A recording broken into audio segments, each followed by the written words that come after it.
Hola, hola, hola. Buenas tardes. Doctor, buenas tardes.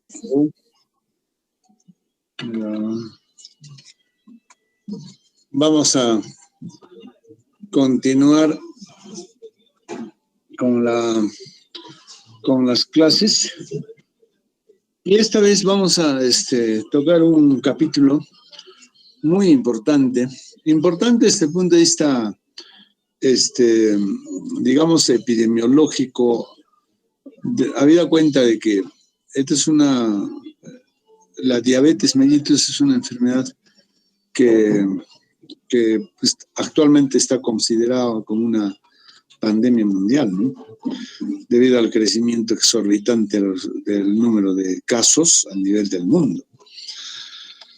De tal manera que, como una enfermedad sistémica que afecta a todos los órganos y obviamente el riñón, ¿no?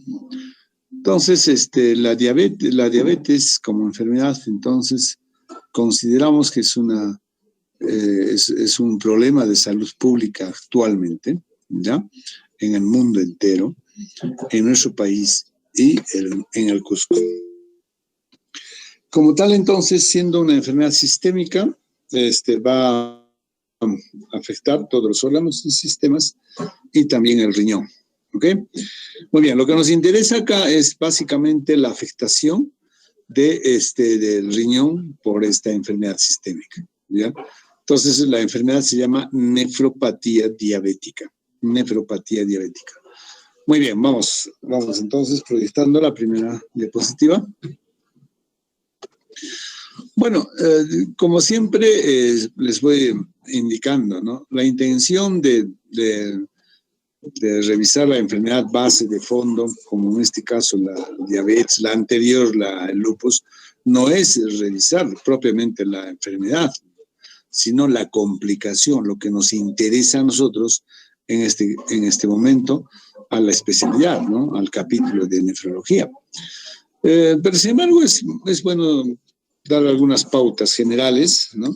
Algunas pautas generales que es importante no hacerlo en relación a esta patología.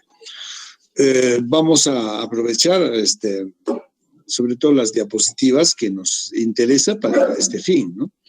Muy bien, entonces, dentro de la clasificación etiológica de la diabetes mellitus, tenemos básicamente esta clasificación, ¿no? De 4 tipos. El primer tipo no es la llamada diabetes mellitus insulino dependiente, ¿no? Como ustedes ya de alguna forma saben, esto es debido a la destrucción de las células beta, ¿no? En el páncreas, por lo cual entonces vamos a tener una deficiencia de la insulina, ¿no? El tipo 2, bueno, es el llamado no insulino dependiente, aunque esto de la dependencia no es tanto así, ¿no? Nosotros tenemos pacientes que pueden requerir insulina siendo tipo 2, por ejemplo, ¿no? O sea, comportarse, ¿no? Un diabético tipo 2, ¿no? Requiriendo insulina. Entonces ahora se habla de insulino requiriente, ¿no? El tipo 3 es todo este cuadro que ustedes ven, diferentes tipos, ¿no? O causas agrupadas, ¿no? Como están acá. Por ejemplo, tenemos los defectos genéticos de la función de las células de beta, de estos islotes de Langerhans, ¿no? Como conocemos a nivel del páncreas. Y están acá toditas indicadas, ¿no? Los diferentes tipos en cada grupo. Bueno, no vamos a leer. Tenemos los defectos genéticos en la acción de la insulina también, diferentes tipos, ¿no? Enfermedades del páncreas exocrino, ¿no? Como la pancreatitis, por ejemplo, neoplasias, fibrosis quística, etc. El otro grupo de endocrinopatías, ¿no?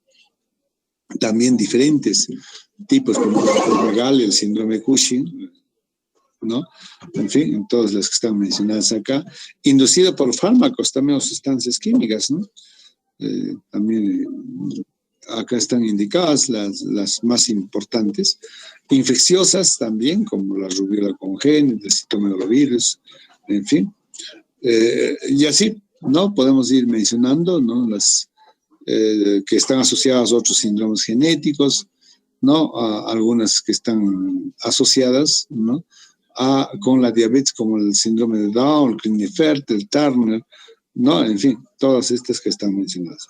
Este es el tipo 3. Y el tipo 4 se refiere al diabetes mellitus gestacional, ¿no? Ok, entonces solamente para hacerles recordar la clasificación etiológica. Siguiente.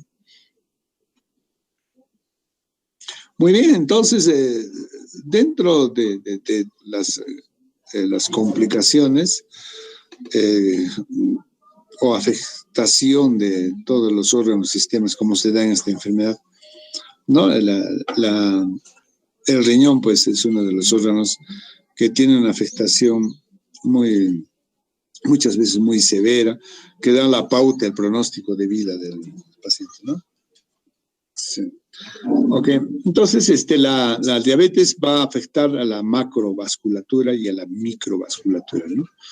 Y bueno, como tal, entonces, dentro de ellos, el riñón, como les decía, y esta va a ser la principal causa de insuficiencia renal crónica o enfermedad renal terminal, ¿no?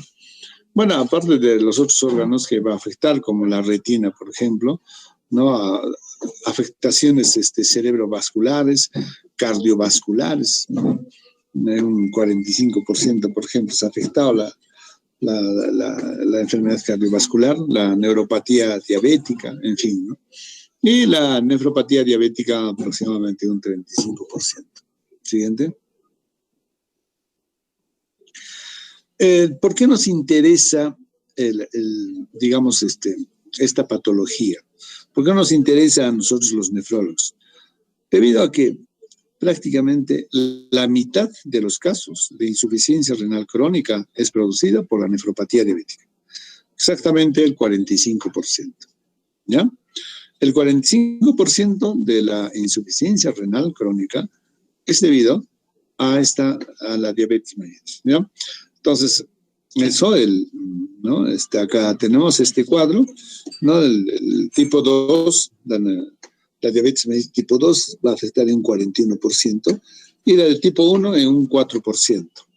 Que dicho sea paso, el tipo 1 es la diabetes juvenil, es el que es mucho más agresivo.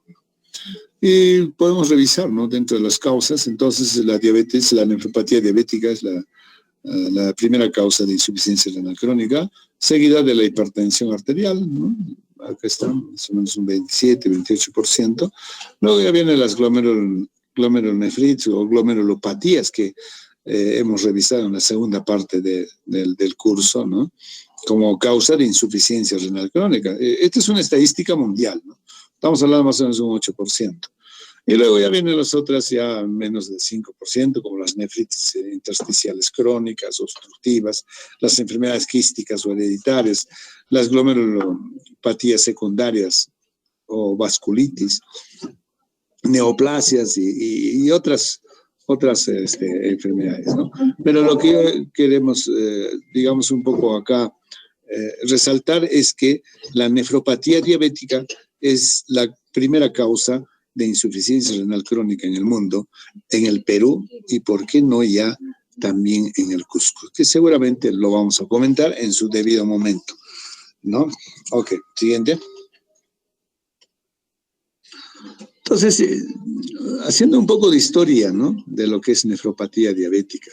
Ya el año 2003, este autor Pablo Olmos, ¿no? Hace un resumen de más o menos de todo lo que es conocimientos, ¿no? De lo que se refiere a la nefropatía diabética.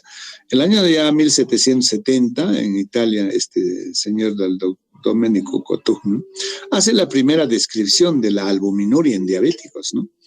En 1800 en Francia, Dupuytren, ¿no? También ya se refiere a que la albuminuria es un signo de alarma en diabéticos, ¿no? La albuminuria. ¿no? En 1860 en Francia, Charles Bouchard, ¿no? Ya indica o menciona que más o menos en los estudios que hace, que se encontraba ya entre el 11 y 43% de los diabéticos ya la albuminuria. Y la albuminuria es un marcador de lesión renal, en este caso, ¿no? Entonces, ya desde hace ya siglos anteriores, ya la nefropatía diabética ya era estudiada, ¿no? En el año 1036, en Estados Unidos, Kimmelsen y Wilson hacen la descripción de justamente lo que le llaman, ¿no? Esta enfermedad, los nódulos de Kimmelsen-Wilson, ¿no? Son esclerosis nodulares que encuentran a nivel renal. Ya se había descrito, mira, fíjense, el año anterior, ¿no? Digo, el siglo anterior, en 1936 específicamente, ¿no? Como nódulos de Kimmelsen y Wilson, ¿no? Siguiente. Bien, entonces, siguiente. Entonces, ¿cómo nosotros definimos la nefropatía diabética? Como lesiones microangiopáticas, ¿no? Producido precisamente por una complicación vascular propia de esta enfermedad, de la diabetes, ¿no? Entonces, vamos a decir que la nefropatía diabética es un síndrome clínico, ¿no? En personas que tienen esta enfermedad de la diabetes, que va a ser caracterizado por la albuminuria, ¿no? Y ese es un marcador muy importante de la nefropatía diabética, la microalbuminuria, ¿no? Entonces suele ir acompañado esta nefropatía diabética de hipertensión arterial, aumento progresivo de la proteinuria y disminución de la función renal. Eso es lo que va a caracterizar en forma grosera, vamos a decir, la nefropatía diabética. Repito entonces, la hipertensión arterial, ¿no? La proteinuria, o sea, que puede llegar inclusive a rango de tipo nefrótico y proteinurias masivas, y disminución de la función renal. Dentro de lo que es historia natural de la enfermedad, vamos a asistir y vamos a ver, ¿no? Que esto se va a dar en forma progresiva, ¿no? Gradualmente, estas complicaciones. Siguiente.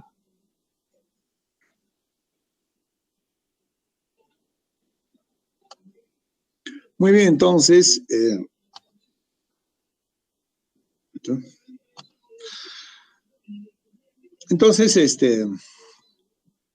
¿qué es lo que pasa, no?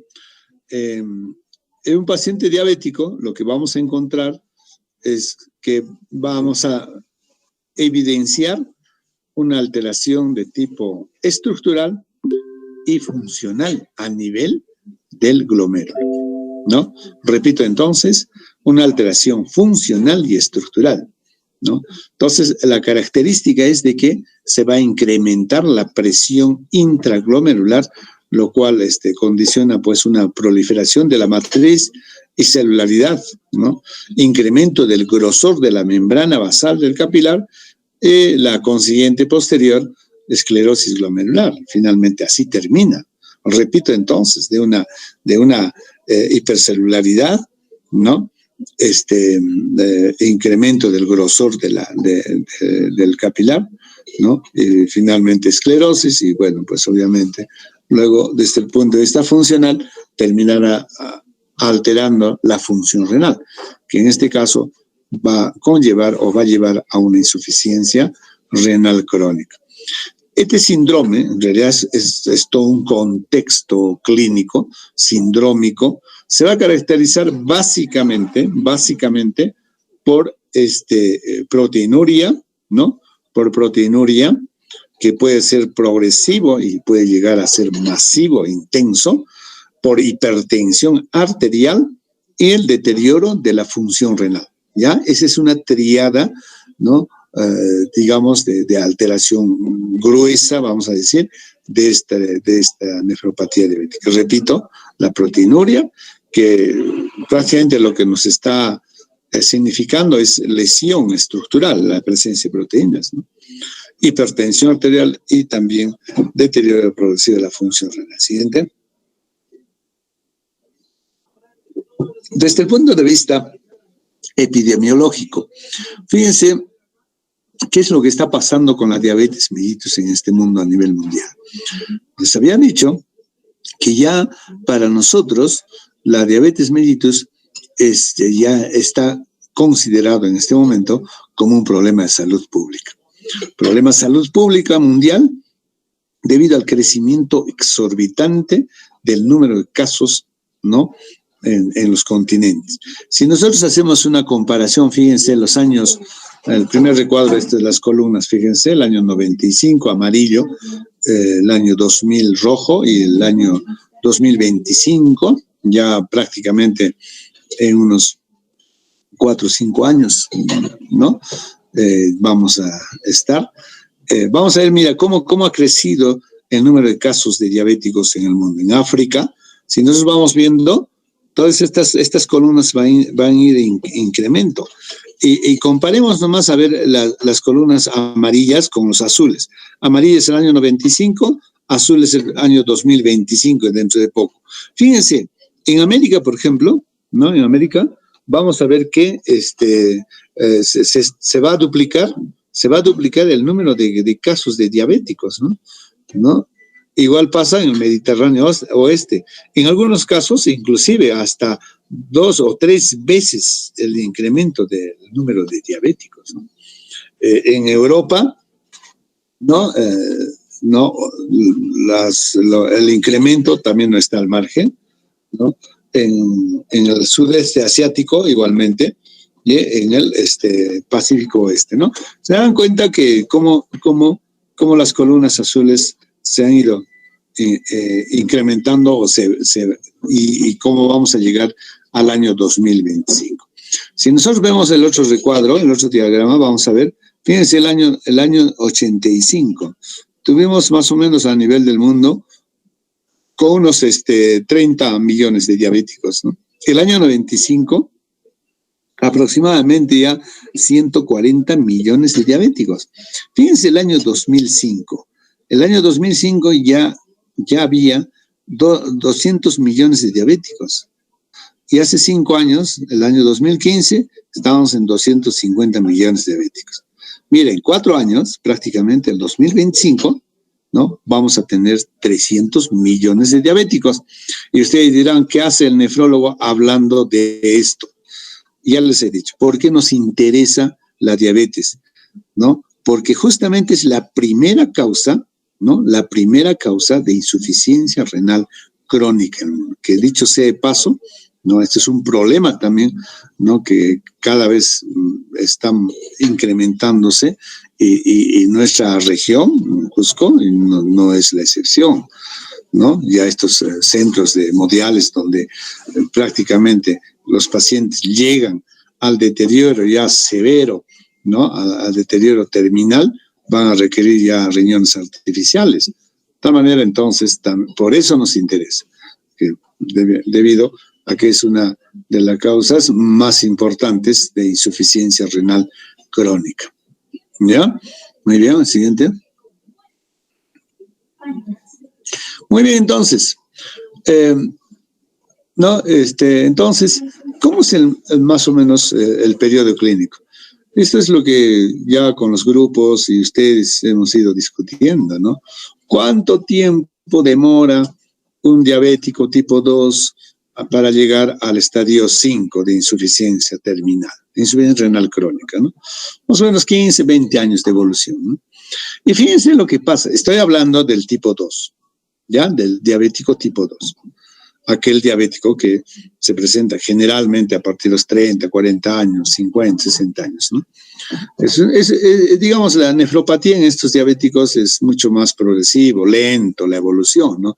En cambio, el diabético tipo 1, o sea, el juvenil que se presenta antes de los 30 años, es mucho más agresivo, ¿no? El periodo que requiere, vamos a decir, para llevar a un estadio terminal está entre los 5 y 15 años, fíjense, 15, 20 años.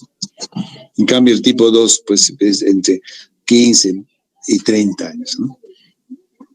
Fíjense, entonces, en el 30-40% de los pacientes con diabetes tipo 1 se va a producir la insuficiencia renal crónica, ¿no? o sea, es mucho mayor, ¿no? En cambio, en el tipo 2, el diabético tipo 2, en un 5 a 10%. O sea, no todos los diabéticos, por si acaso, van a ser pues lesión renal que va a llevar a una insuficiencia renal crónica, menos terminal, ¿no? Esa es una situación que sí tenemos que decirle a nuestros pacientes. No por lo que es diabético, el paciente está condenado a que termine en diálisis o requiriendo un trasplante renal. No. ¿Quiénes entonces son los que podrían ser candidatos? Aquellos pacientes que están obviamente más mal controlados, ¿no? Que tienen una historia de su diabetes mal llevada. Entonces, ellos son los candidatos. No todos hacen cuadros de insuficiencia renal crónica, ¿no? Entonces, repito entonces, la nefropatía diabética no es la primera causa de insuficiencia renal crónica, ¿no? En el mundo occidental, ¿no? Y ¿por qué no también en el oriental y en todo el mundo, ¿no? El 90% de los pacientes con nefropatía crónica terminal son diabéticos tipo 2, ¿ya? El 90%. Mayoritariamente han sido afectados por los diabéticos del tipo 2, ¿ya? Acá están más o menos las causas que ya les he indicado, ¿no?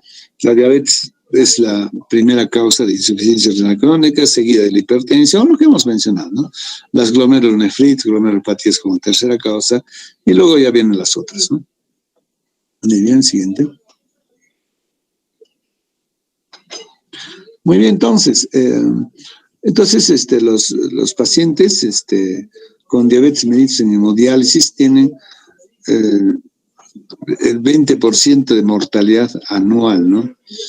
No, definitivamente el paciente obviamente que llega a hemodiálisis, y más aún todavía si es diabético, ¿no? Fíjense la sobrevida de los pacientes diabéticos en hemodiálisis. 60% de los pacientes que ingresaron a un programa de hemodiálisis, ¿cómo se llama? Viven solamente 60% a los 2 años.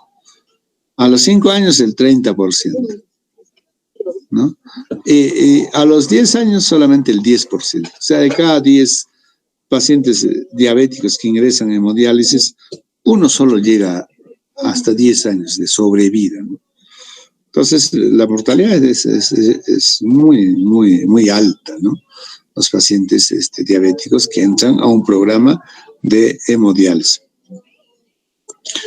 Muy bien, entonces el 20 a 40% de los pacientes con enfermedad renal crónica tienen evidencia de efectos colaterales al momento de iniciar el tratamiento dialítico y esto se asocia a una mayor mortalidad. Obviamente, el paciente diabético es un paciente muy complicado, ¿no? Que no solamente el problema es de la diabetes, sino también estos pacientes están con hipertensión arterial, muchas veces síndrome metabólico, sobrepeso, dislipidémicos, y todo eso va a hacer de que se agrave el cuadro clínico y obviamente la sobrevida de estos pacientes van a ser menor, ¿no?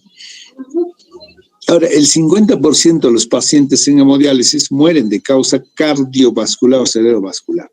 Esta es una cosa que debemos tener en cuenta. De cada 2 pacientes diabéticos que se mueren por problema renal, uno de ellos va a ser debido a causa cardiovascular o cerebrovascular, ¿no? Siguiente. Muy bien, esto es lo que estamos diciendo. Al inicio, obviamente, un paciente que es diabético es una etapa silente, ¿no? Luego ya viene la etapa incipiente y luego ya se hace muy evidente, ¿no? La sintomatología, ¿no? O sea, clínico. Y luego ya viene la insuficiencia renal crónica. Y eso exactamente pasa con lo que es la retina. La retina es el espejo de lo que está pasando en un paciente diabético que tiene complicación renal. O sea, lo que se ve en la retina está pasando exactamente en el riñón. Por eso se dice que cuando uno evalúa la retina, ¿no? Está evaluando la microvasculatura renal, ¿Ya? Siguiente. Muy bien, entonces, en cuanto ya a la etiología y fisiopatología, hablamos de una nefropatía diabética temprana y una nefropatía diabética avanzada. La nefropatía diabética temprana, vamos a ver inicialmente hiperfiltración glomerular, con hipertrofia, obviamente, aumento en la excreción urinaria de albúmina, con incremento del grosor de la membrana basal, ¿no? A su vez, expansión mesangial, hay una acumulación de la matriz mesangial y muchas veces estos se pueden agrupar en forma de nódulos. Y justamente estos nódulos han sido descritos primeramente por estos autores, ¿no? De Kim-Milstein-Wilson. Por eso se llaman los nódulos de Kim-Milstein-Wilson. Son lesiones nodulares, escleróticas, a nivel de los capilares, a nivel exactamente del mesangio, ¿no? Eso es lo que vemos en una nefropatía diabética temprana. En una avanzada, vamos a ver ya proteinuria, ¿no? Disminución de la función renal, esclerosis ya de los glomérulos y con fibrosis, ¿no? Eso ya en la etapa avanzada. ¿Correcto? Muy bien, siguiente.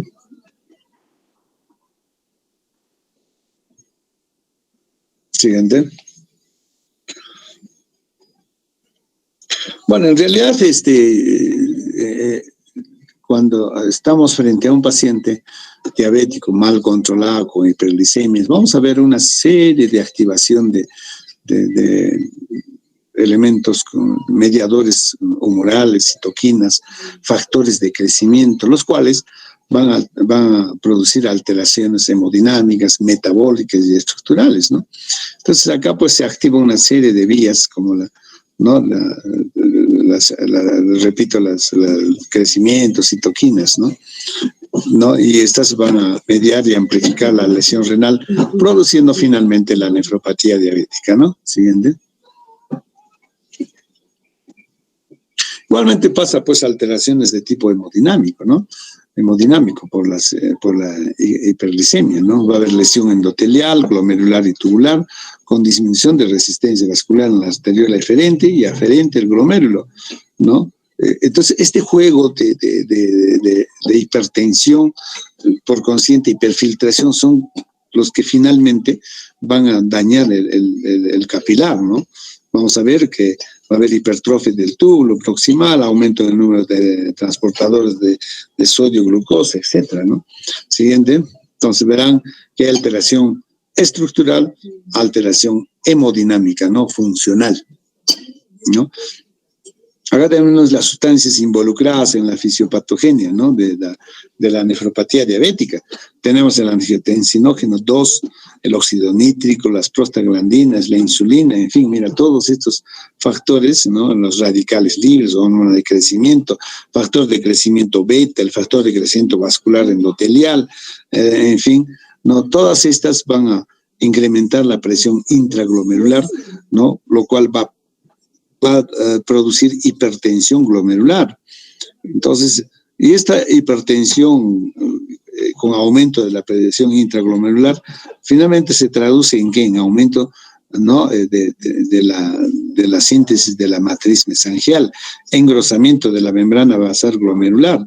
Y esto, posteriormente, va a llevar a una esclerosis del glomérulo, ¿no? Con liberación de citoquinas, factores de crecimiento, aumento de la filtración glomerular. Aumenta la filtración glomerular, ¿no? Es sinónimo de daño de membrana basal, ¿no? Siguiente.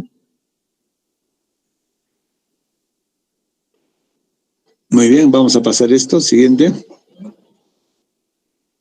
Bueno, como les decía, pues se activa una serie de elementos, una serie de vías, ¿no? Las cuales pues terminan haciendo toda esta alteración estructural y funcional, como el sistema renina-angiotensina, ¿no? Sistémico, local, ¿no? Siguiente.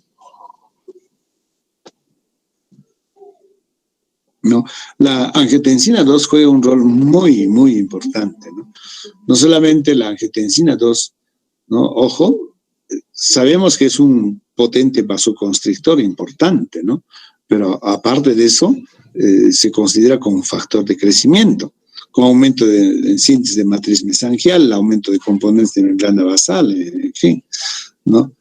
Igualmente pasa la apoptosis a nivel de podocitos, células tubulares, en fin. Siguiente.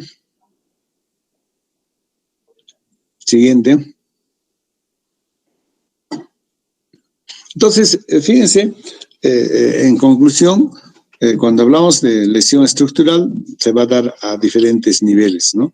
A nivel de los glomérulos, a nivel del túbulo intersticio, a nivel del endotelio, ¿no?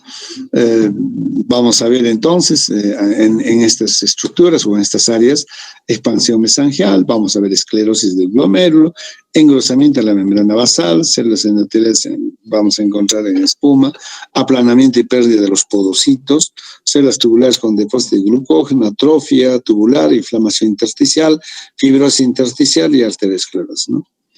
Entonces, todo esto lo vamos a encontrar seguramente como hallazgos tempranos, progresivamente esto se va a ir alterando estas diferentes estructuras, ¿no?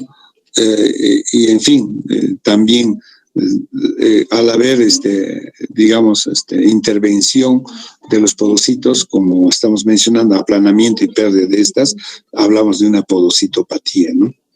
Siguiente. No, a nivel mesangial, igualmente, ¿no? Vamos a encontrar la proliferación de las células mesangiales con aumento de matriz mesangial y estos nódulos, ¿no? Estos nódulos famosos de Kinnstein-Wilson, ¿no? Que representan áreas de esclerosis o glomerulosclerosis nodular debido al marcado incremento de la matriz mesangial, ¿no? Y a nivel del túbulo intersticio, en la nefropatía diabética hay un aumento del grosor en la membrana basal tubular, fibrosis intersticial y arteriosclerosis.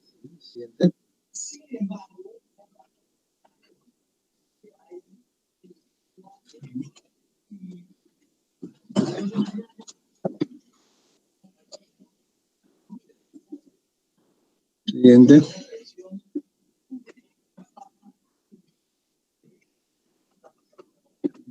Siguiente. Bueno, todo esto es lo que estamos refiriendo. Ahora, fíjense entonces, a raíz y como consecuencia de todas estas alteraciones que se dan a nivel de las diferentes estructuras renales, en la nefropatía diabética vamos a encontrar una serie de alteraciones de tipo funcional y que buenamente nosotros podemos evaluar con marcadores, ¿no? Es así, por ejemplo, en orinas de 24 horas podemos dosar la albuminuria, ¿no? Como microalbuminuria, macroalbuminuria, ¿no? En fin, en muestras aisladas. Por ejemplo, la microalbuminuria, menos de 30 es normal, entre 30 a 299 se llama microalbuminuria y macroalbuminuria más de 300 miligramos, ¿no? La microalbuminuria es un marcador precoz de lesión estructural, ¿no? De lesión renal. Entonces, esto utilizamos bastante nosotros para poder hacer un tamizaje en poblaciones grandes, ¿no? Tamizaje de lesión, ¿no? Estructural y funcional. Siguiente. Bueno, entonces, ya el año 83, 1983, este autor Mogensen ya había hecho una clasificación muy interesante que está vigente en este momento actual, ¿no? Lo clasifica la nefropatía diabética en 5 estadios, ¿ya? En 5 estadios. El primer estadio se llama de hiperfunción o hipertrofia, ¿no? Hiperfunción e hipertrofia, ¿ya? El segundo estadio, ¿no? Se caracteriza por lesiones glomerulares sin enfermedad clínica, ¿no? El estadio 3, la nefropatía comenzante o incipiente, ¿no? El estadio 2 también se llama silente, silencioso, o sea, todavía no vamos a ver clínica, nada, ¿no? El estadio 3 es incipiente. El estadio 4 es la nefropatía diabética ya manifiesta, clínica o síndrome nefrótico, porque buenamente en esta etapa, ¿no? Vamos a evidenciar una pérdida masiva de proteínas en la orina, ¿no? Más de 3.5 gramos, y ustedes ven que cuando se elimina más de 3.5 gramos de proteínas, estamos hablando de un síndrome nefrótico. Este es el síndrome nefrótico del paciente diabético, estadio 4. Y el estadio 5 ya es el estadio de la uremia, ya que va a llevar a una nefropatía terminal, ¿no? Insuficiencia renal crónica terminal, ¿ya? Entonces son 5 estadios en el cual nosotros vamos a digamos, encontrar a un paciente diabético. Siguiente. Entonces, en el estadio 1 prácticamente es un estadio de debut, ¿no? El estadio 2, vamos a ver de evolución, más o menos 2 años de evolución, más o menos así dura el estadio 2. El estadio 3, entre 8 a 15 años de evolución, o sea, el incipiente. El estadio 4, que es la nefropatía clínica o síndrome nefrótico del diabético, ya estamos hablando más o menos de más de 15 años de evolución, ¿no es cierto? Y el estadio 5, más o menos más de 25 años. Por eso decimos que el paciente diabético tipo 2, ¿no? Para que llegue a una insuficiencia terminal, más o menos dura pues entre 20 a 30 años. Estadio terminal, ¿ya? Más o menos esos son el tiempo de duración en cada una de las nefropatías o estadios, ¿no? ¿Siguiente? ¿No? Entonces, acá incluso podemos hacer algunas caracterizaciones en cada uno de ellos, ¿no? Por ejemplo, en el estadio 1, ¿no? La característica es de que hay una hiperfiltración glomerular, ¿no? Entonces, el paciente diabético, ¿no? Inicia justamente el daño renal, ¿no? Hiperfiltrando, ¿no? Hay una hiperfiltración. La albuminuria puede estar presente, pero en realidad están menos de 30 miligramos. La presión arterial está normal, no hay ningún problema. En el estadio 2, en los primeros 5 años, ya hay engrosamiento de la membrana basal y expansión del mesangio, ¿no? La función renal o el filtrado glomerular está normal, o sea, en este caso, en el estadio 2, que se llama también silente, ¿no? Silencioso. En cuanto a la albuminuria, puede estar presente en forma episódica, o sea, a veces sí, a veces no, ¿no? ¿En qué situaciones? Pacientes que están hipercatabólicos, etcétera, podríamos encontrar ya una albuminuria, ¿no? El tipo 1 está normal, el tipo 2 normal o está incrementado, es la presión arterial. En el tipo 3 tiene una duración entre 6 a 15 años, ¿cierto? ¿No?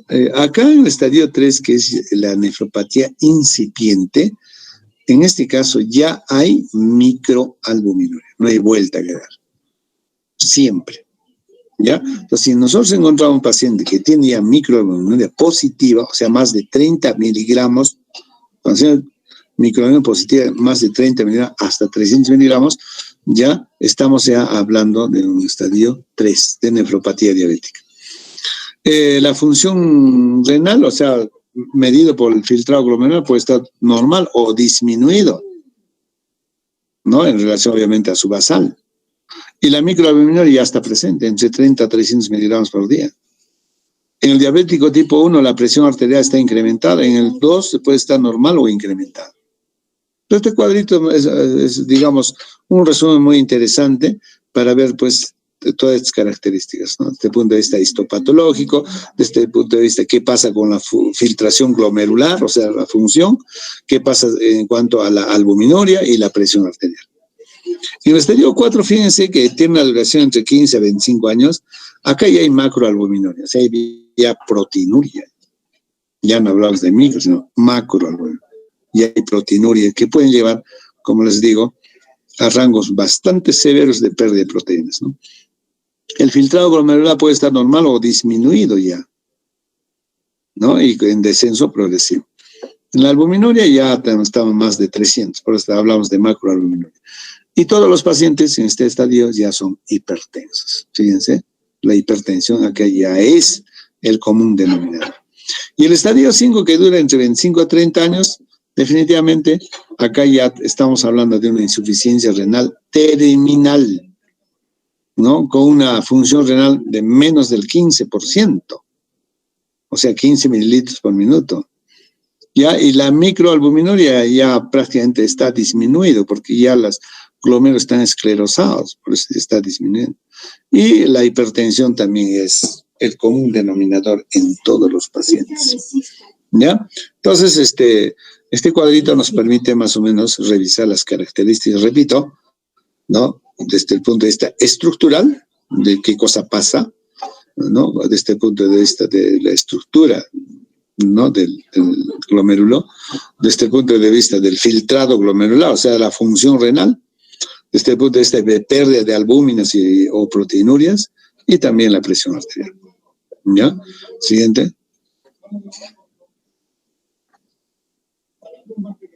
Entonces, en el estadio 1 de la nefropatía diabética, con la clasificación hecha por Mogense, se va a llamar también de hiperfiltración, porque eso es lo que pasa. Hay una hiperfiltración. ¿Y cómo sé que estaría hiperfiltrando? Bueno, hacemos pues una depuración de la creatinina, ¿no? Entonces, normalmente sabemos que es de 100 a 120. Acá seguramente vamos a encontrar 130, 140, 150. Hay una hiperfiltración. ¿Y qué está pasando desde el punto de vista estructural? Hay una hipertrofia renal con una hiperfunción. Eso es lo que está pasando a nivel renal. O sea, todo lo que es hipertrofia e hiperfiltración es sinónimo de daño glomerular, de daño renal. Entonces, si nosotros queremos proteger ese riñón, no este paciente, tenemos que justamente hacer eso, pues, precisamente la nefroprotección, disminuir la hiperfiltración, disminuir la hiperfunción, ¿no? Pero mira, ¿qué está pasando en un paciente inicial que no tiene síntomas? O sea, por eso en un paciente diabético, si queremos hacer protección renal, tiene que ser un tiempo muy pronto, ¿no? No esperar que lleguen estadios ya avanzados, en el cual ya no podemos hacer nada. Entonces, eso es lo que pasa. Desde el punto de vista del tamaño y el filtrado glomerular, ¿no? Están pues elevados prácticamente en todos los pacientes ya en el momento del diagnóstico. Histológicamente se detecta aumento del volumen glomerular, de superficie de los capilares glomerulares, y estos cambios pueden ser reversibles, ¿no? Si es que nosotros llegamos a controlar adecuadamente los niveles de glucosa. Siguiente. Eso es entonces el estadio 2, ¿no? Que es la nefropatía silente, silencioso. Acá no hay signos clínicos que nos digan, oye, mira, acá el paciente está hinchado, está hipertenso, No, mira, fíjense, el uno peor todavía, ¿no? Y este 2 estadio silente, ¿no? Que se da en los 5 años, ¿no? En este caso ya se van ya alterando algunas estructuras con mayor intensidad, ¿no? Por ejemplo, la membrana basal se va engrosando, ¿no?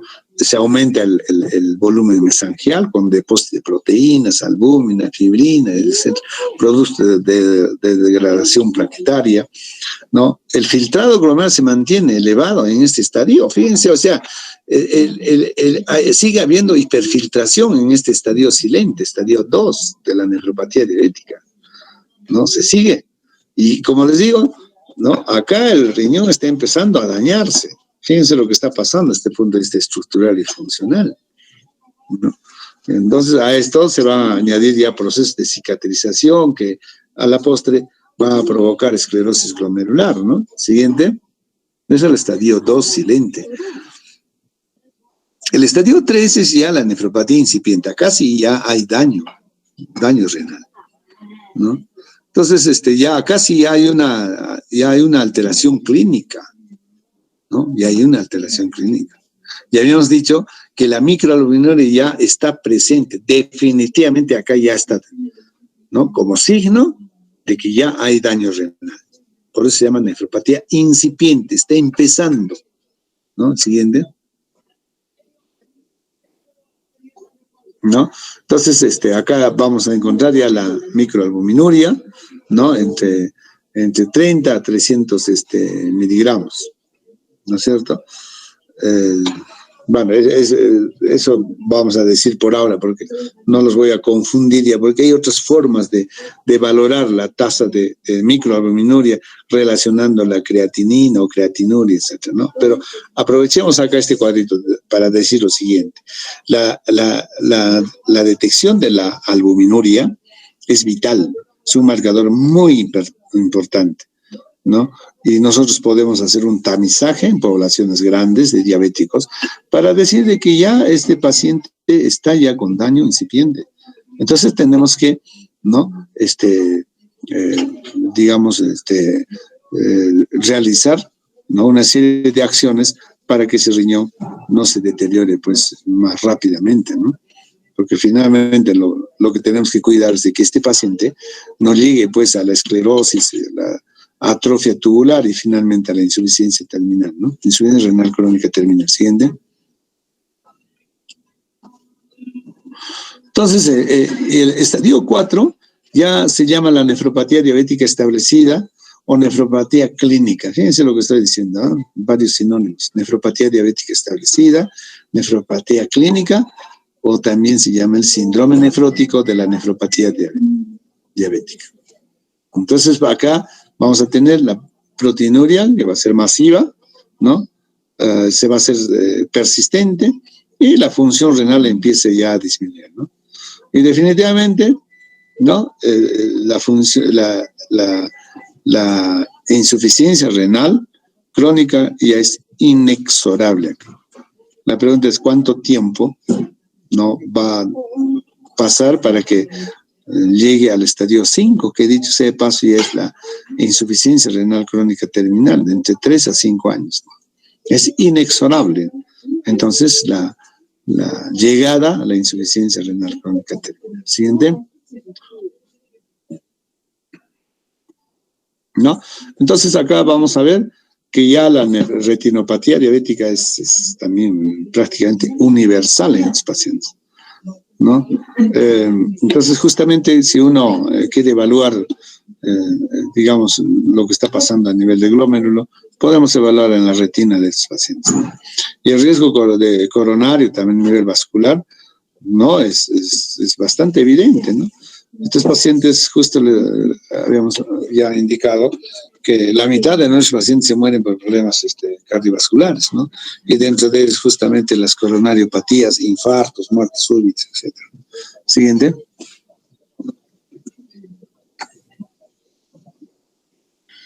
Entonces, la progresión de esta enfermedad se va a traducir en el deterioro progresivo de la función renal, finalmente, ¿no? Llegando pues a filtrados glomerulares menos del 15% o de 15 mililitros por minuto, ¿no? Y como les había mencionado, las proteinurias se van incrementando, llegando inclusive a rangos nefróticos, mucho más, ¿no? De proteinurias que de 5 o 10 gramos en 24 horas. Siguiente. El estadio 5 ya es el estadio de la insuficiencia renal crónica terminal, ¿ya? Acá ya vamos a encontrar pacientes con síntomas urémicos, ¿no? Náusea, vómito, inapetencia, ya trastornos del medio interno con hipocalcemia, hiperfosfatemia, paciente con edema, obviamente, ¿no? Ascitis, anasarca, derrames pleurales, astenia, taquicardia, con problemas cardiovasculares, inclusive llegando por la uremia a una pericarditis, ¿no? Hipertensiones arteriales severas, edema agudo pulmonar. Esta es la etapa ya final de la nefropatía diabética, ¿no? Como habíamos mencionado, los pacientes pueden progresar lenta, progresivamente, y más aún si es que nosotros no intervenimos para poder bloquear esa progresión de la enfermedad, ¿no? Siguiente. Entonces, bueno, si nosotros vemos desde el punto de vista funcional en cada uno de los estadios, les había mencionado que en el estadio 1 prácticamente la función renal más bien el índice de filtrado se incrementa, ¿no? En el estadio 2 igualmente sigue incrementado. En el estadio 3 ya puede ir disminuyendo más bien la tasa de filtrado. El estadio 4 es mucho más severo la disminución de tasa de filtrado y en el estadio 5 ya definitivamente hay una falla renal. Entonces cada uno está ahí con con las tasas de filtrado glomerular que se suscitan a nivel de cada uno de los estadios de la nefropatía diabética, con todas las alteraciones que significa la pérdida de las proteínas, de la albúmina, ¿no? Y también ya la función renal, ¿no? Que finalmente termina siendo el paciente insuficiencia renal crónica terminal. ¿Ya? Siguiente. Más o menos esta es la línea del tiempo, ¿no? Tenemos 0 años, 5, 10, 20, 30 años. Es un diabético tipo 2. Fíjense entonces, habíamos mencionado al inicio, hay una nefropatía preclínica o la de hiperfiltración, ¿no? A los 5 años ya tenemos nefropatía incipiente con hiperfiltración, ¿no? Ya la presión arterial puede estar elevada, una serie de alteraciones de tipo estructural y funcional. A los 10 años comienza la proteinuria con hipertensión arterial. A los 20 años definitivamente ya hay una nefropatía establecida con incremento de la creatinina y obviamente con una disminución del filtrado glomerular, ¿no? Y 30 años llegamos a la insuficiencia renal crónica terminal. Ustedes van a ver en la práctica que no necesariamente es así en nuestros pacientes, ¿no? Muchas veces cuando nos dicen cuántos años de diabetes tiene usted, apenas nos refieren de que tienen 12 años, 15 años y ya están en diálisis, ¿no? O sea que en 15 años, en 12 años, en 10 años, llegar a la insuficiencia renal terminal. Entonces acá tenemos que hacer una serie de indagaciones, de ampliaciones de la anamnesis, porque no necesariamente desde el momento que nos dice el paciente que le diagnosticaron, porque cuando se le dice desde cuándo es diabético, ellos se lo manifiestan desde cuando alguien, un médico, le ha indicado de que tú tienes diabetes, ¿no? Probablemente años atrás, no sé cuántos, ya el paciente ya era diabético, ¿no? Lo que pasa es que recién lo están diagnosticando. Eso puede ser una explicación por qué algunos pacientes solamente tienen una historia de 10, 12 años, 15 años. Uno dice, por en 15 años, en 10 años nomás habrá pasado todos estos estadios. Fíjense en cada estadio lo que tiene que pasar, ¿no? Llegando en 20 a 30 años a la insuficiencia renal crónica terminal. ¿Ya? Siguiente. Muy bien, igualmente, ¿no? Desde el punto de vista vascular, ¿no? Obviamente empiezan alterándose la microvasculatura, la macrovasculatura, termina siendo albuminuria, proteinuria, ¿no? Siguiente.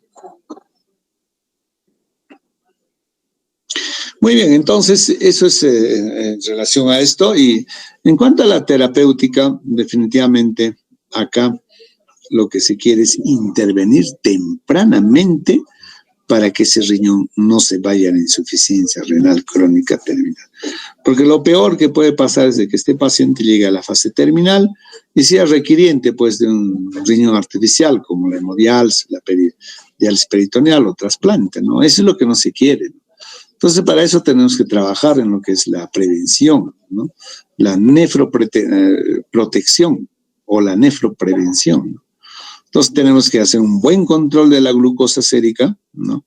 Con hemoglobina. Ustedes saben que la hemoglobina glicosilada es un muy buen marcador para decirnos si el tratamiento, por lo menos de meses antes, es adecuado o no. Porque con solamente controlar los niveles de azúcar de un paciente diabético, estamos haciendo bastante a este paciente. Eso tenemos que tenerlo claramente, ¿no?, establecido nosotros.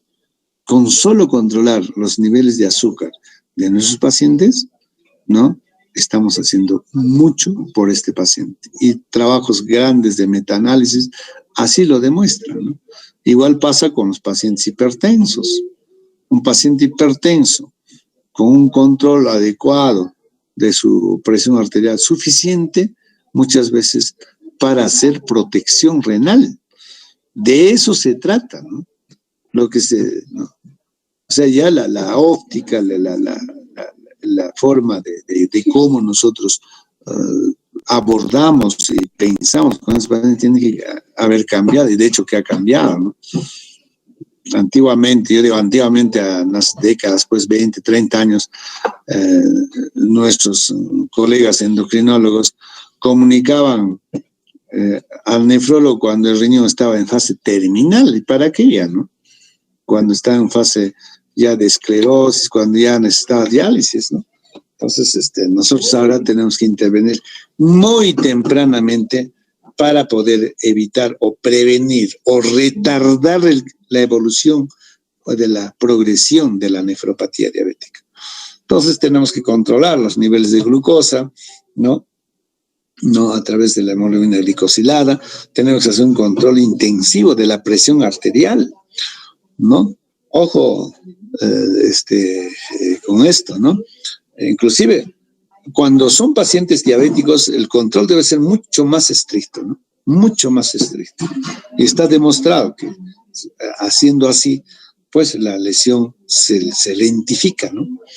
Tenemos que manejar tempranamente con inhibidores del sistema renina-angiotensina-aldosterona, ¿no?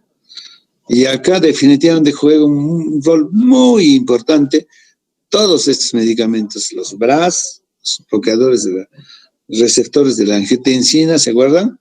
Y los priles, los inhibidores de la enzima convertasa. Estos medicamentos son, bueno, extraordinariamente, digamos, protectores en las fases iniciales. Porque si uno se pone a pensar, a ver, ¿cómo empieza el daño del riñón? Hipertrofiándose los glomérulos. El glomérulo se hipertrofia, crece. O sea, quiere decir entonces que a nivel del glomérulo se incrementa la presión. O sea, va a haber una hipertensión intraglomerular. A ver, todos síganme. Hipertensión intraglomerular. Y si hay hipertensión intraglomerular, ¿qué va a pasar? Va a haber hiperfiltración, va a filtrar más ese glomérulo, ¿no?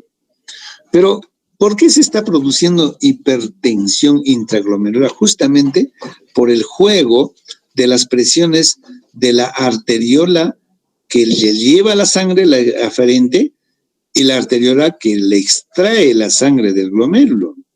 El juego de estos, el que haya disminución, ¿no? O vasoconstricción, es lo que va a llevar a esta hipertensión intraglomerular. Si yo tengo un paciente que tiene hipertensión intraglomerular, lo que yo tengo que hacer es disminuir esa hipertensión. ¿Y cómo voy a disminuir?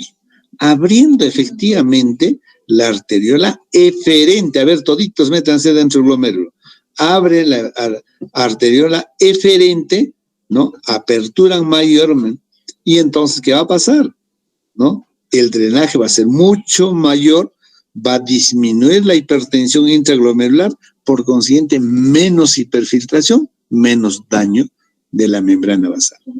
Si me han entendido eso, seguramente ustedes, como los cardiólogos, los nefrólogos, los endocrinólogos, somos adictos tempranamente a usar justamente estos inhibidores del sistema renina-angiotensina. Estoy hablando de todos los priles, ¿no? Enalapril, captopril, etcétera, ¿no? Y todos los BRAS, ¿no? Los sartán, valsartán, ¿no?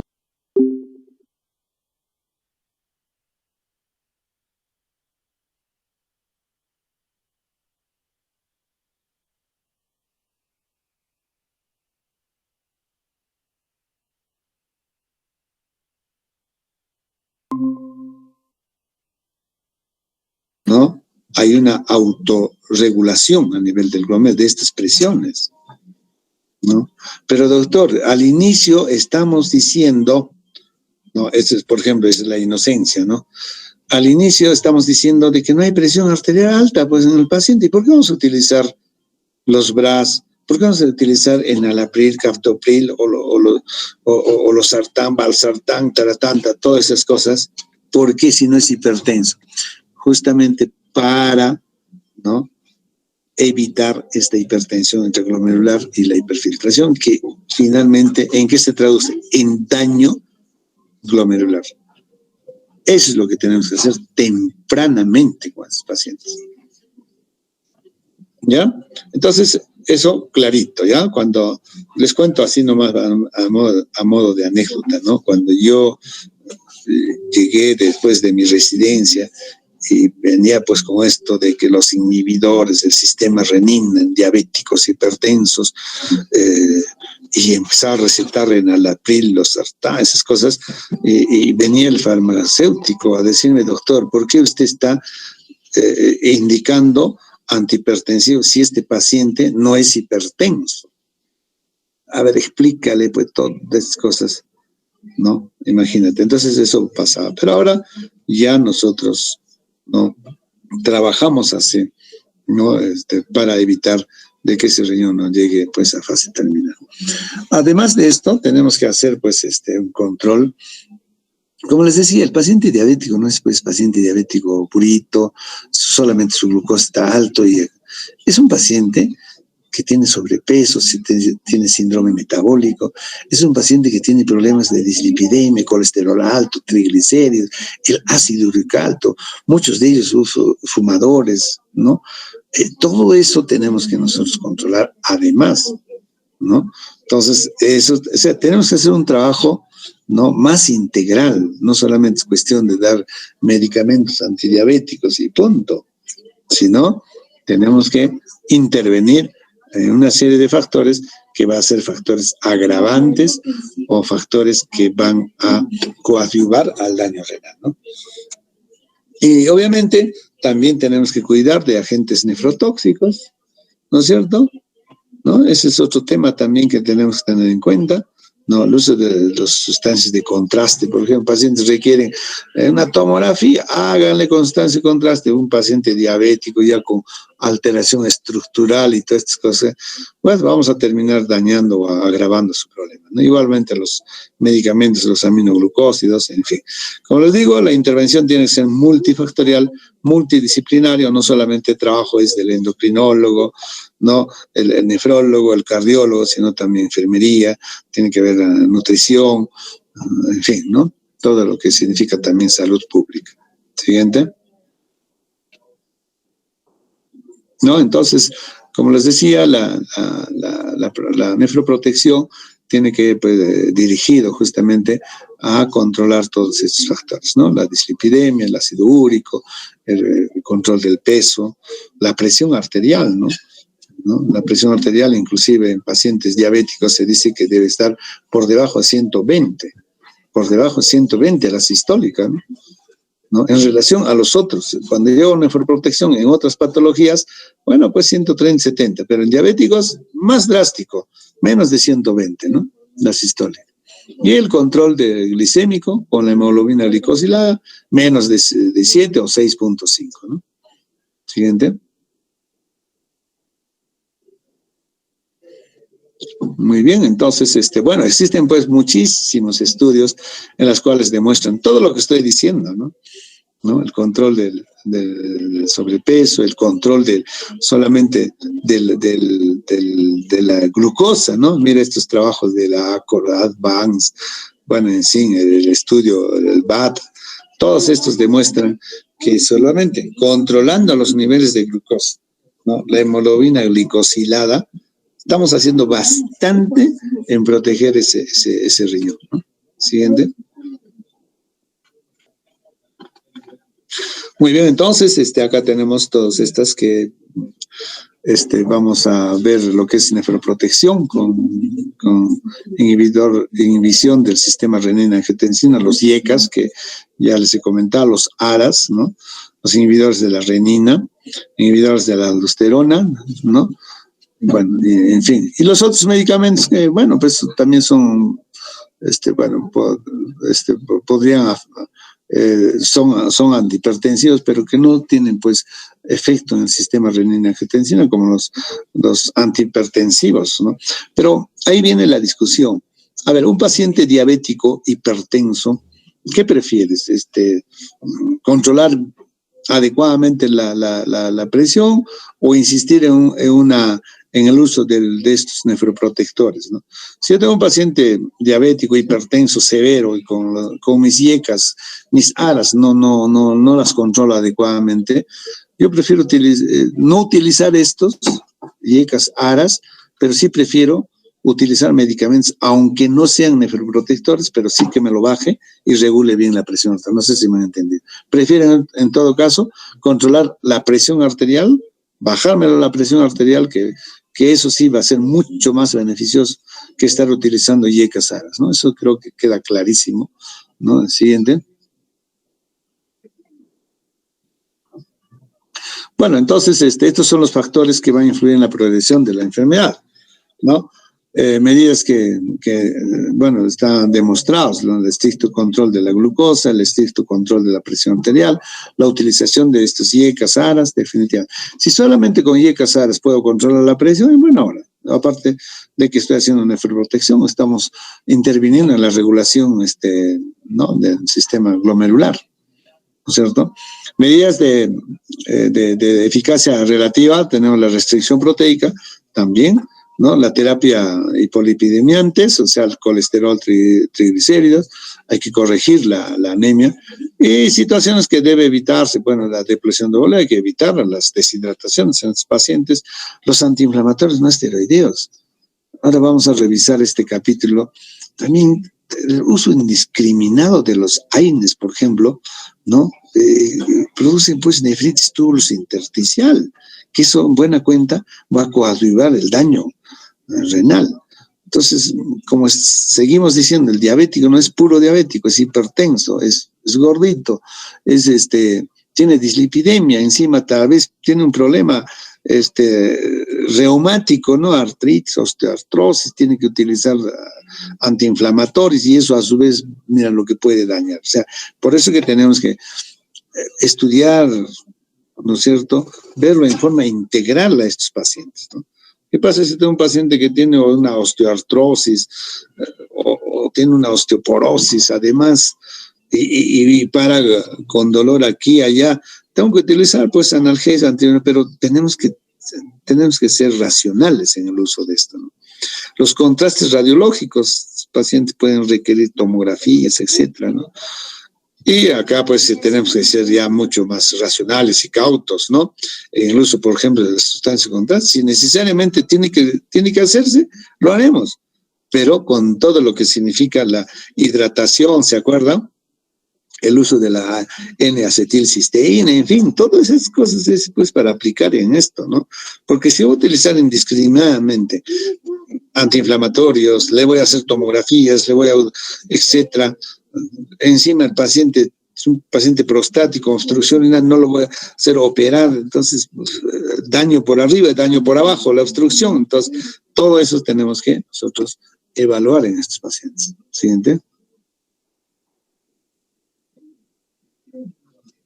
Bueno, esto del sistema renina-angiotensina ya lo hemos comentado, definitivamente es muy beneficioso, totalmente demostrado, metaanálisis aquí, metaanálisis allá, hemos demostrado con varios estudios que definitivamente tiene acción nefroprotectora. Tal vez esto nosotros estamos extrapolando, pero no con evidencias fuertes en otras patologías, por ejemplo, las glomerulopatías, ¿no?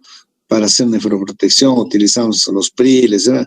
Pero en la nefropatía diabética sí la demostración es fuerte, ¿no? Siguiente.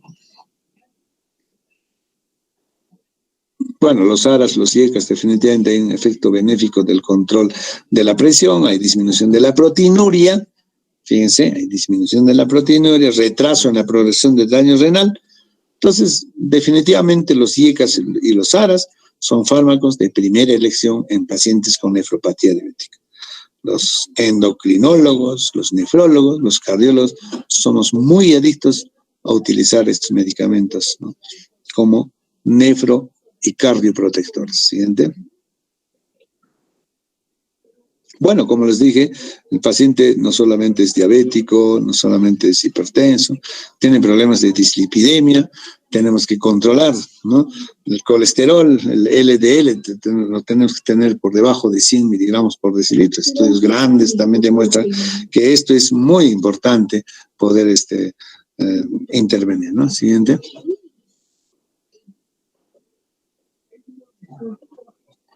Muy bien, y si ya tenemos el paciente que llegó pues al estadio terminal, lamentablemente pasó todas estas etapas, no se ha controlado bien adecuadamente, es un paciente con diabetes mal controlado, ¿no? Hipertenso, además, dislipidémico, síndrome metabólico, en fin, paciente indisciplinado desde el punto de vista de la nutrición, en fin, llegan a etapas terminales, ¿no? Y bueno, no por lo que ha llegado a etapa terminal ya chao paciente y despídete del mundo, ¿no? Sino tenemos que darle alternativas también de tratamiento.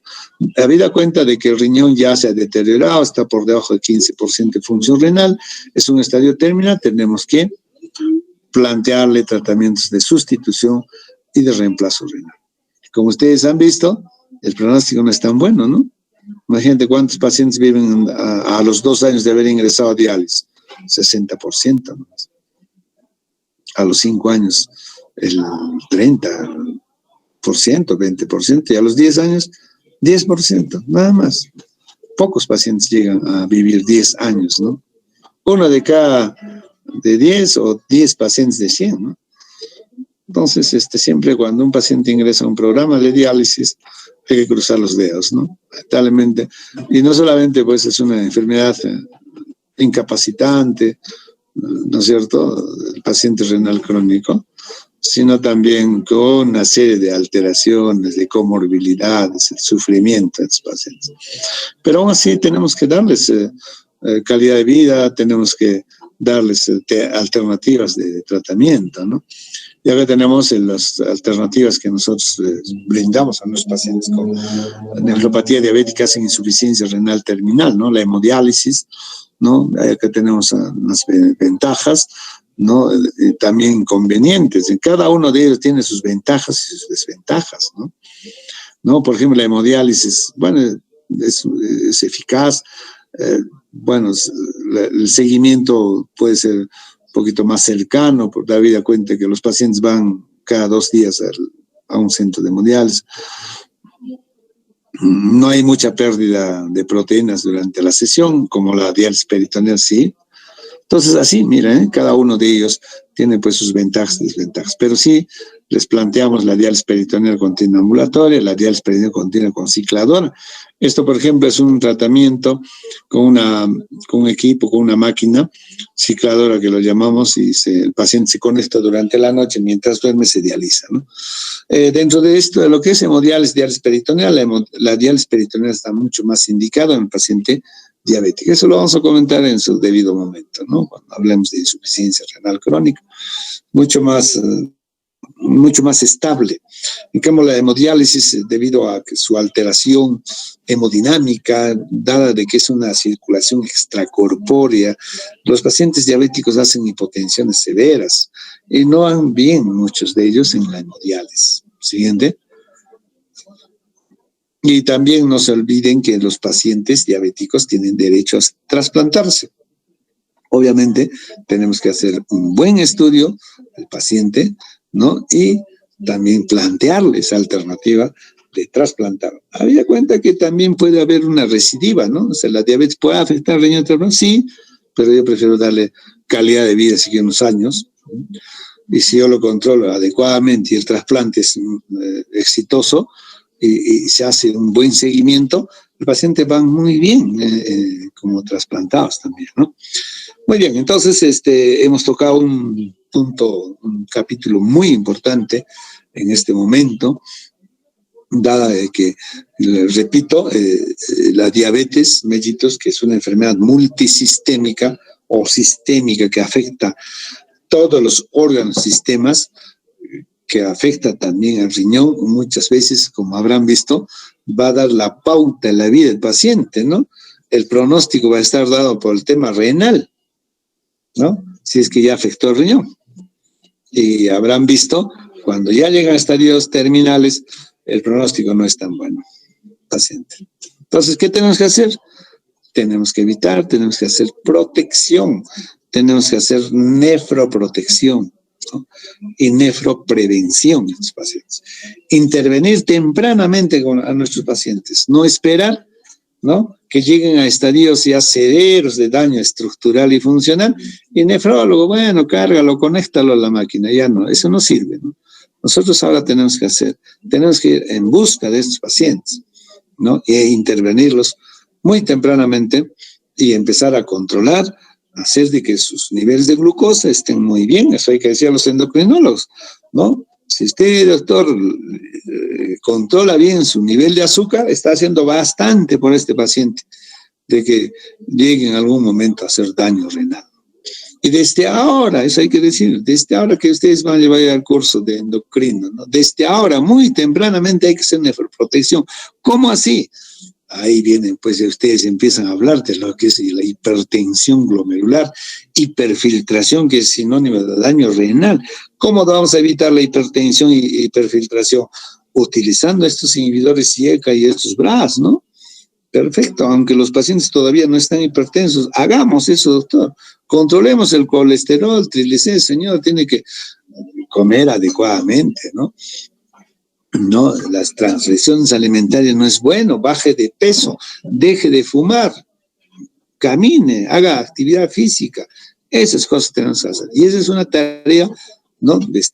Ustedes, desde muy temprano, cuando empiezan a ejercer la carrera, tienen que empezar a hacer protección, o sea, hacer atención primaria de estos pacientes. Y no, pues, ya mandarlo al paciente ya en últimas situaciones, ¿no? Cuando ya el daño se ha dado, cuando el daño muchas veces ya es irreversible. Y recién al nefrólogo avisarle cuando ya tienen que dializar. ¿Para qué ya? ¿Para qué ya? Ya no tiene sentido si es que queremos ver el tema renal, ¿no? Claro, no por eso también al paciente lo vamos a abandonar y decir, señor, esté con un pie a la tumba, ya no hay nada que hacer, no. Tenemos que darle calidad de vida a pesar de que han llegado a estadios severos, a estadios terminales. ¿Ok? Preguntas. Doctor, buenas tardes. Sí, una pregunta. ¿Qué otros marcadores podríamos considerar para encontrar al paciente en estadios más tempranos? Puesto que he leído, por ejemplo, que cuando nosotros intentamos buscar una microalbuminuria, necesitamos de exámenes, digamos, especiales, radioinmunoanálisis o una nefilometría. Entonces, esos exámenes supongo que no están tan al alcance de nosotros. Y hasta el estadio 3 veíamos que podíamos encontrar una microalbuminuria y a partir del estadio 4 albuminuria manifiesta como tal y ya después proteinurias de rango nefrótico. Entonces, para no llegar a estadiar el paciente ya en estadio 4 o 5, ¿qué otros marcadores podríamos usar como marcadores tempranos, por favor? Ok, mire, cuando un paciente, a ver, para empezar, hasta en ciernes podemos decir, ¿no? Yo con solamente preguntarle, señor, ¿usted es diabético? Sí, ¿desde cuándo? Si no lo es, con preguntar, ¿usted tiene familiares diabéticos? Ya estoy haciendo bastante con ese paciente. Si me dice de que sí tengo historia familiar de diabetes, de parte de padre, madre, abuelos, ya ojo con ese paciente, ojo, ¿no? Y peor si es un paciente que está con síndrome metabólico, con sobrepeso, bueno, en fin, ¿no? Eso. Ahora, si ya lo es, ¿no? Si ya lo es o si ya se ha diagnosticado el paciente, ¿no? O está en estadio de prediabetes, ¿no es cierto? O está iniciando. Definitivamente el mejor marcador es pues la microalbuminuria. Y también la tasa de microalbuminuria relacionada a la creatinuria. A ver, esto por ejemplo, no lo sé comentar, ¿no? Cuando hablamos de albuminuria, ¿qué cosa estamos evaluando? Hemos dicho que en el paciente con nefropatía diabética hay una alteración de la estructura y de la función renal. ¿Está claro? Estructura y función renal, que buenamente van de la mano. Si yo tengo un daño estructural leve, moderado o severo, obviamente se va a traducir también en la función. O sea, un riñón dañado severamente, estructuralmente, obviamente la función renal va a estar ya venido a menos. Tiene que ser directamente proporcional. Entonces, si yo hago una tasa ¿no? O evalúo el ratio de la albuminuria con la creatinuria. Escuchen bien lo que estoy diciendo, ¿eh? Albuminuria y creatinuria, ¿no? Y que dicho sea de pasos, se evalúa esto y lo estamos evaluando en orinas al azar. ¿Qué cosa me está traduciendo? La albuminuria me traduce alteración, ¿no? Estructural, de estructura. Y la creatinina, la función, porque es así, pues, ¿no? ¿Qué cosa nos mide la función? La creatinina, ¿no? Entonces, ese ratio tenemos que evaluar. Y de hecho, que lo estamos haciendo eso, ¿ya? El ratio o la tasa de albuminuria y creatinuria. Aparte de la, digamos, la microalbuminuria propiamente dicho. Eso en forma precoz. En forma precoz. Por eso hemos hablado de nefropatía diabética incipiente o precoz y nefropatía diabética ya tardía. Acá lo que vale es justamente lo que he dicho al final, ¿no? Hacer prevención y justamente intervenir en etapas precoces, ¿no? Entonces, haciendo o utilizando estos marcadores, definitivamente ya podríamos estar haciendo. Obviamente, pues, los marcadores de función renal, obviamente en los primeros estadios han visto que eso todavía no está alterado, ¿no? Lo otro es cómo podemos utilizar si no tuviera la microalbuminuria y este ratio de la creatinina y albúmina, ¿no? El sedimento urinario. El sedimento urinario, de alguna forma, también me puede permitir una evaluación cualitativa. ¿Se acuerdan de las cruces de las proteínas? ¿No? Entonces, si yo tengo ya una proteína en orina, una cruz, cuidado, quiere decir que ya está perdiendo proteínas y eso me está diciendo de que ya está habiendo un daño estructural. O sea, tú cuando te vayas a Chumivilcas, cuando te vayas pues a Icharate, no vas a pedir pues microalbuminuria ahí, ¿no? Que apenas es un laboratorio que tiene en la posta sanitaria o en el hospital pequeño, te pueden hacer un sedimento urinario. Con sedimento urinario podrías, ¿no? De alguna forma también ya evaluar indirectamente. Ojo, si yo tengo un paciente diabético y tiene hematuria, cuidado. El paciente diabético, mira, en ningún momento he hablado de hematuria, ¿se acordará? El paciente diabético con nefropatía que tiene hematuria hay que buscar otras causas, ¿eh? Hay que buscar otras causas. Eso sí, así, de cajón. Paciente en nefropatía diabética con hematuria, que sea de origen glomerular, ¿eh? Porque un paciente diabético, 60 años, 70 años, tiene derecho de tener hematuria, pues, por ejemplo, de tipo urológico, por la próstata, esas cosas, cálculo renal, no sé. Pero si es de origen glomerular, como ya hemos visto, con disformismo, crenocitos, con cilindros, ojo, ustedes tienen que ser a ver un ratito, amigos, no solamente acá estamos viendo un daño por la nefropatía de B, sino algo más ahí metido acá. Hasta podría, no sé si les he comentado, hasta podría tratarse una nefropatía diabética sobrepuesto a una glomerulopatía primaria. No sé si me están entendiendo. O sea, un paciente diabético tiene también el derecho de tener además una glomerulopatía primaria. Y de hecho, a todos los riñones de los diabéticos, en algún momento se hace un estudio y se ve que el 5% de estos pacientes además tienen una nefropatía sobrepuesta. Entonces, eso es lo que tenemos que hacer. La microalbuminuria como detección precoz, ¿no? Este ratio y finalmente el sedimento, por lo menos esto. Ahora, los otros parámetros hemos visto, ¿no? Dentro de lo que es la fisiopatología, la etiopatogenia que interviene en el sorbitol, los factores de crecimiento, etcétera. Si tuviéramos la ocasión de poderlos dosarlos, detectarlos, pues sería bueno. Pero por lo menos al inicio tenemos que intervenir. Eso es lo que van a hacer ustedes de primera instancia. No todos serán endocrinólogos, nefrólogos, cardiólogos, pero por lo menos si ustedes van a hacer atención primaria, o sea, van a ser los primeros que van a ver este tipo de pacientes, ¿no es cierto? Hagamos eso. Controlemos bien los niveles de azúcar. controlemos a este paciente que ya probablemente tiene hipertensión, controlemos bien la presión arterial, controlemos bien el colesterol, el triglicéridos, su ácido úrico, evitemos infecciones urinarias, evitemos estar utilizando indiscriminadamente medicación, dentro de ellos los AINES. Entonces creo que estamos haciendo bastante por nuestros pacientes diabéticos. Yo creo que este es un tema que todos tenemos que estar imbuidos, ¿no? Habida cuenta, repito, que el problema de la diabetes ya se considera como una pandemia mundial, ¿eh? Una pandemia mundial de las enfermedades no transmisibles, ¿no?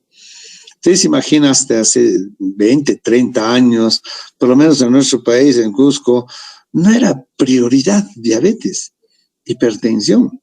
Se decía que estas enfermedades eran, pues, enfermedades de los ricos, ¿no? De los hacendados de esas épocas, ¿no? Ellos nomás tenían diabetes. Ahora, pues, todos son ricos.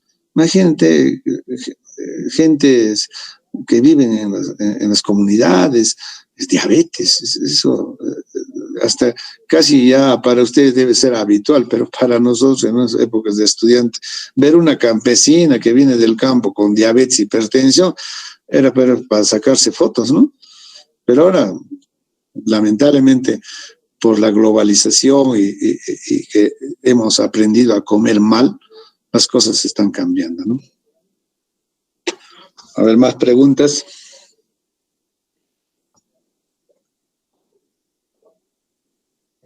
¿Qué dice la delegada? Solo una pregunta. Se ha dormido. Sí, hola.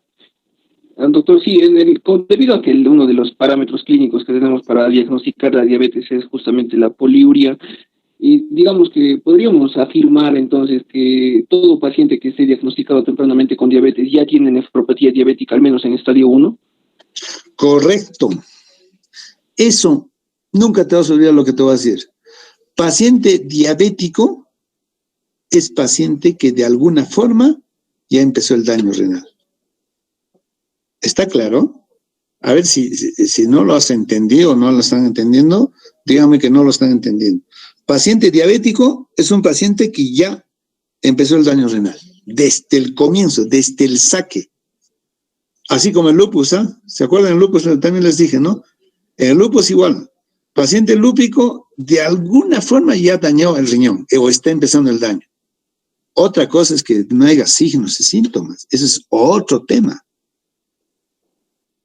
¿no? Entonces, definitivamente, paciente diabético, paciente que está haciendo afectación de la microvasculatura a nivel renal y a nivel sistémico. Entonces, ni hablar. Un paciente que empieza a ser diabético con las 3 P's que les han enseñado, poliuria, que come mucho, que orina bastante. ¿Qué está pasando? ¿Por qué está haciendo poliuria este paciente? Por la hiperfiltración, doctor. Claro, y si tú le haces la depuración, ese riñón está filtrando como, bueno, nosotros decíamos, uy, se está filtrando como caballo. ¿Y cuánto de depuración estará? Normalmente es a 120 promedios, ¿no es cierto? 100 decimos nosotros, ¿no? 100 ml por minuto. Está en 140, 160. Doctor, ¿y cómo yo podría, qué otras cosas más podría hacer en este paciente? Hemos visto la microalbúmina, ¿no sirve? En el inicio, en el estadio 1, no, inclusive, ¿no? En el estadio 2, que es el silente, ahí sí, a veces no, la microalbúmina puede estar positiva. En el 3 sí, definitivamente, ¿no? Entonces, con la hiperfiltración, bueno, pues y la poliuria podríamos, pero ya tenemos que meternos en la cabeza. Paciente diabético, paciente con daño renal. Ahora, no todos los pacientes diabéticos van a terminar dañando el riñón severamente el riñón y van a requerir diálisis. Eso también hay que decirles, ¿ah? Porque a veces nosotros cuando hablamos de diabetes riñón ya estamos pensando en diálisis. ¿No es así? Se le tiene que decir, señor, señora, no necesariamente porque lo peor del mundo que le pueden hablar a un paciente diabético hipertenso es de que va a llegar a diálisis. Es lo peor. Eso es ya condenarlo. Y decirle, señor, no necesariamente usted va a llegar a una situación, por eso controlemos. Hagamos las cosas con tiempo. Y mucho va a depender de usted. Explíquenle ¿Qué cosa significan estas cosas, ¿no? Eso es lo que tenemos que hacer. Ya, entonces, paciente que inicia. Ahora, la pregunta es, ¿y en qué momento empieza, pues, no? ¿Qué pasa? Tengo un paciente que vive en Urubamba. Y bueno, pues está ahí con la sintomatología inicial, empieza a bajar de peso, empieza a orinar un montón, en fin. Bueno, pues ahí está, ¿no? Ahí está. Ya después de 1 año, 2 años, acude un médico y le dice, señor, usted es diabético.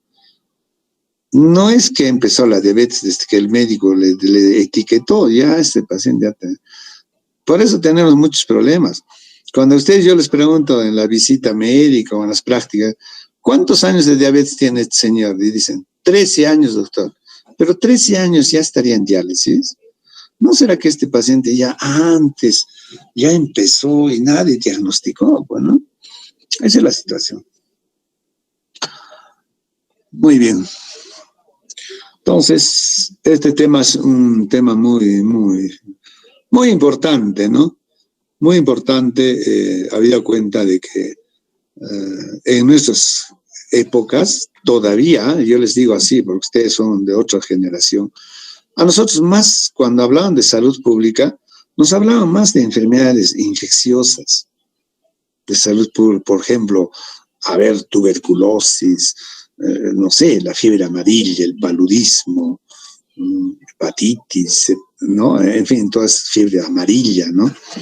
Pero hablar, pues, de diabetes, hipertensión, mira, tantos así les voy a contar, ¿eh? Cuando yo me graduaba, nosotros teníamos una ONG que subvencionaba, digamos, las prácticas, la medicina comunitaria, así, en la facultad.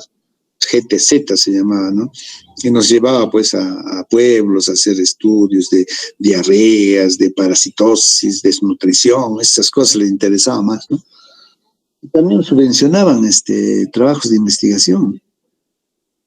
Entonces, yo quise hacer mi tesis como factores cardiovasculares en trabajadores de la cervecería, como quiera que es otro tipo de gente, así decía, pues, ¿no? Son gente que vive generalmente en la ciudad, ¿no? Son hipertensos, diabéticos probablemente, gorditos. ¿Cuáles serán los factores cardiovasculares de estos trabajadores? Yo le presenté mi proyecto y me fui a GTZ para decir, pues, que me den apoyo, ¿no? Nos daban, pues, dinero para subvencionar el trabajo. Me dijeron, alumno, no, esto no nos interesa, ¿no? Esto no es un problema de salud pública, tienes que buscar otros temas. Ahora, se imagina, este es un problema tal vez hasta más que la tuberculosis, ¿no? Este es un problema muy serio, ¿no? Entonces, bueno, ¿cómo cambian las cosas, ¿no? Tuve que cambiar mi tema, entonces tenía que hacer desarrollo psicomotor en niños de 5 años, así es mi tesis, imagínate. Pero yo esas veces yo me preguntaba, decía, oye, ¿habrán factores de dislipidemia, de sobrepeso? ¿Cómo eso afectará el corazón, el riñón? Así pues de alumno, ¿no? Me preguntaba y hice mi proyecto, ¿no? Entonces, ustedes están en otra generación, ya no es solamente problemas de salud pública, estas enfermedades, sino estas que no son transmisibles. ¿Estas son transmisibles? ¿La diabetes se transmite? No. ¿La hipertensión se transmite? No. ¿El síndrome metabólico se transmite?